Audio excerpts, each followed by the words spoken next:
Magandang umaga mga ka-happy hour. Narito ang mga balita para sa MBC TV Network News Update, 9 AM edition. Sa The Better News, kauna-unahang inclusive sports program sa Asia Pacific, inilunsad sa Pilipinas. Ating panoorin sa The Better News report ni Mili Borja.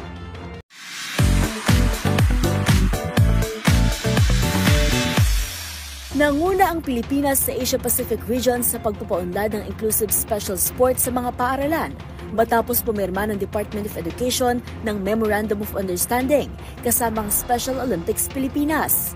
Ang Special Olympics ay isang global movement na layuning isulong ang inklusyon para sa mga individual na may intellectual disability sa pamamagitan ng palakasan. Ang MOU ay alinsunod sa direktiba ni Pangulong Ferdinand R. Marcos Jr. na tugunan ang pangangailangan sa dekalidad at inklusibong edukasyon para sa mga Pilipino.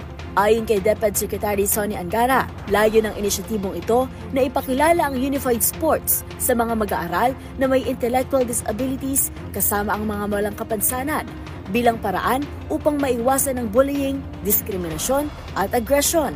Tinatayang higit 30,000 mag-aaral na may intellectual disabilities sa maaaring makinabang sa programa sa mga susunod na panahon. Samantala, pinuri naman ni Special Olympics Pilipinas Chairperson at National President Akiko Thompson Guevara ang hakbang ng DepEd sa pagtugon ng pansin sa mga mag-aaral na may kapansanan.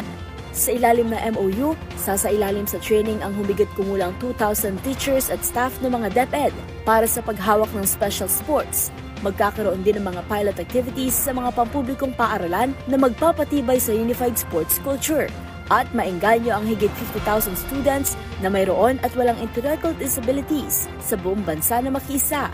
Nauna nang sinubukan ng unified sports sa paaralan sa Pasay, Las Piñas, Parañaque at ilang bahagi ng Laguna tulad ng Santa Rosa at Biñan.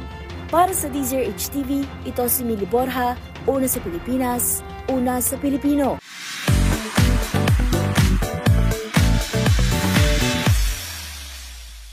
Samantala, singil sa kuryente ngayong Abril, tataas ng 72 centavos kada kilowatt-hour. Bad news para sa mga customer ng Manila Electric Company o Meralco, ito ay dahil magkakaroon ng 72 centavos kada kilowatt-hour na dagdag singil sa kuryente ngayong Abril. Ayon sa Meralco, ang dagdag singil ay bunsod ng pagtaas ng generation charge dulot ng mataas na presyo sa wholesale electricity spot market, nakaapekto rin sa pagtaas ang dagdag sa transmission charge, at iba pang singil tulad ng buwis.